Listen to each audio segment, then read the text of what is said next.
One of the most important things that you can do before any meeting is to set the scene. Now, this is going to require you to have courage and put yourself out there, but you are a professional.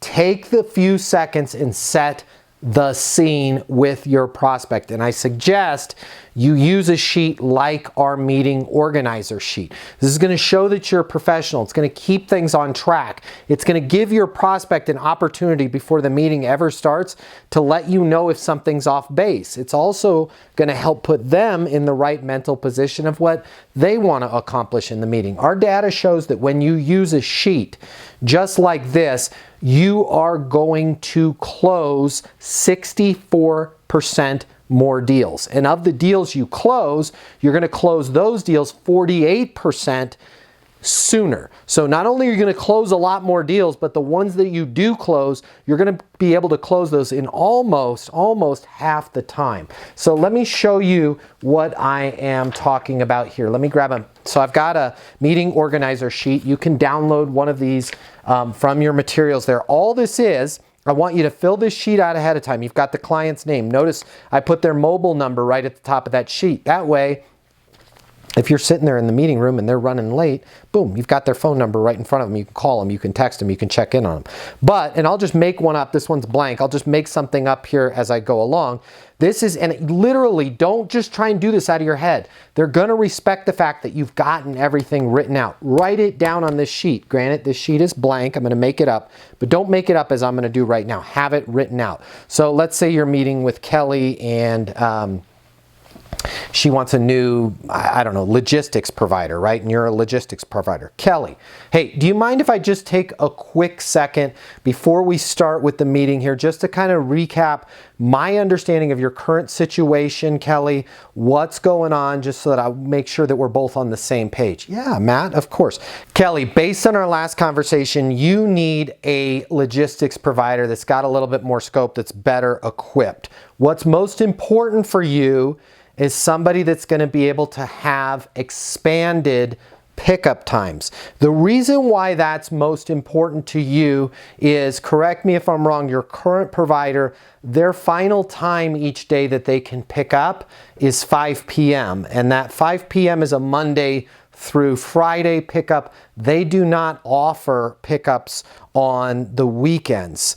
What you want to discuss first is our ability to pick up between 7 and 8 p.m. on the weekdays, and then also be able to schedule some weekend pickups, okay? The reason you want to discuss that first is you're looking at opening up production for a weekend shift, and the last thing that you need is all of the materials from weekends not being picked up, clogging up the inventory bays, which are going to cause a huge bottleneck on your Monday through Friday pickups. Kelly, does all of that still match what you need? Yeah, Matt, you kind of hit it spot on there. Great, great. Kelly, did I miss anything? No, I think that's about it.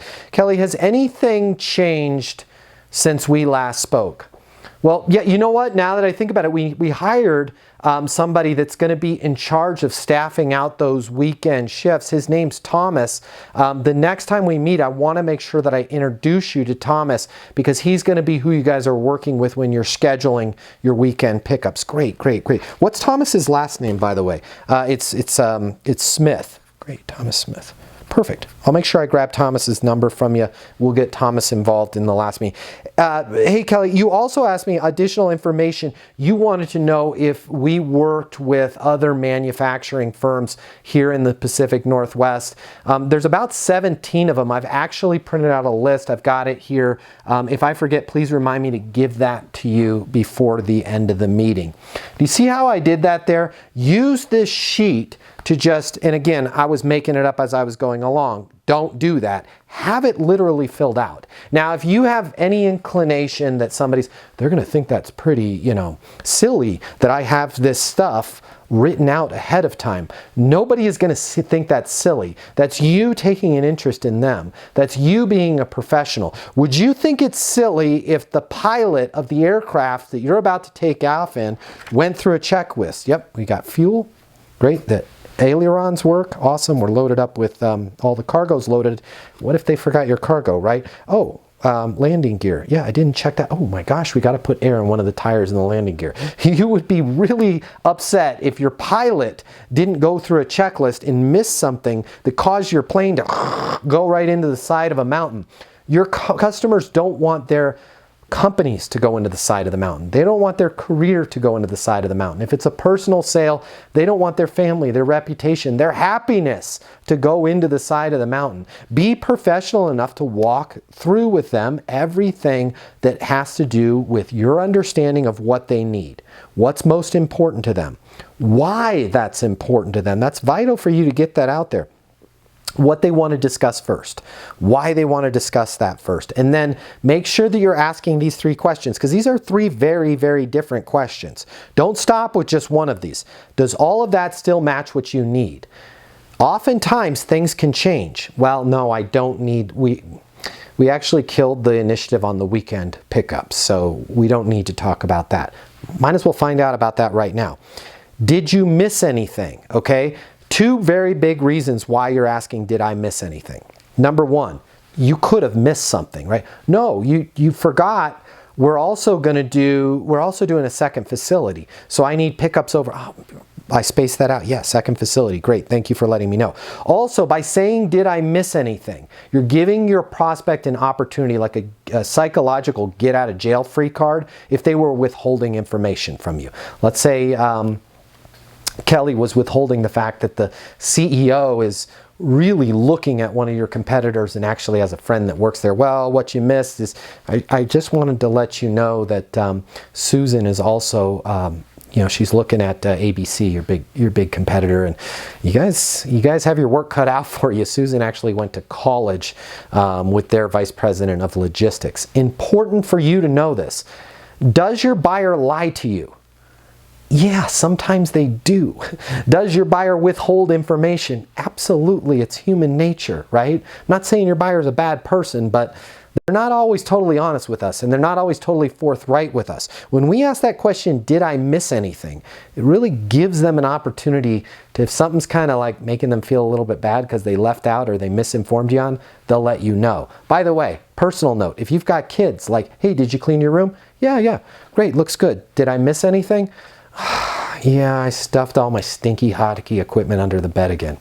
I thought so. Go ahead and take it out. Let's get it washed. Let's get it put away. Did I miss anything is a great line to use when you want to uncover maybe if they're withholding anything. And then, has anything changed since we last spoke? Things change. You're working in deals that are fluid. You're working in deals where things change all the time. Even if you spoke with them an hour ago, they could have been on the phone with the president of the company and Susan says, oh, well, I forgot to tell you, I went to college with the vice president of logistics over at ABC, right? Ask them. Don't leave it up to them to tell you what's changed since you last spoke. Make sure you go through all of these, all right? And then I hope you're asking before any meeting, hey, what information should I have ready for you? And then recap that on the sheet. This sheet's going to change your life. This sheet is going to help you close more deals, and it's going to help you close those deals 48% faster. The world of sales has completely changed. Today's customer has access to more information. Today's customer has more choices. The business world needs you. Studies have shown that 84% of salespeople fail to achieve their goals. The old sales training, well, it just doesn't work today. I'd like to teach you how to take the stress out of selling in a way that's meaningful to you and your customers and get you 7 times more business. I'll show you how the perfect sales process works. I'm gonna walk you through everything from prospecting to closing the deal.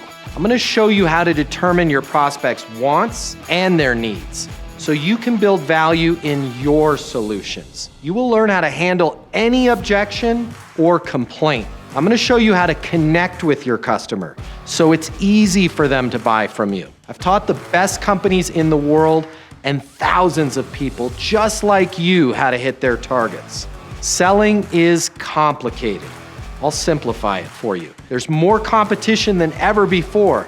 I'm going to show you how to be number one. All of a sudden, your career It's gonna make perfect sense, even if you've never worked in sales or the corporate world before. And for the advanced sales professionals, I'm gonna show you how to take things to the next level. Easton University is a new, simple, step-by-step process that's effective in any industry, large or small. You are about to become a certified master sales consultant. I'm Matt Easton, and this is Easton University.